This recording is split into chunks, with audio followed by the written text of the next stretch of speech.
সুন্দরবনের ইলিশ উৎসবে প্রথম দিনের লাঞ্চের মেনুতে ছিল গরম গরম বাসমতি চালের ভাত, আর তার সাথে ছিল ইলিশ মাছ ভাজার তেল।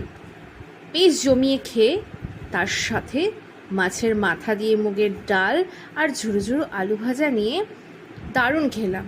সত্যিই খুব ভালো ছিল। এরপরেই চলে এলো ইলিশ পুঁই শাক।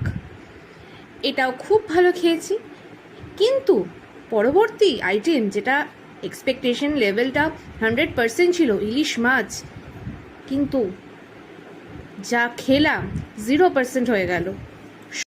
সর্ষে ইলিশের ঝোল দেখে মনে হয়েছিল শিঙি মাছের পাতলা ট্যালট্যালে ঝোল খাচ্ছি।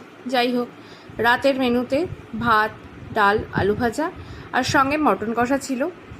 মটনটা খুব শক্ত ছিল, কিন্তু ঝোলটা বেশ সুস্বাদু হয়েছিল। যাই হোক, পরের দিন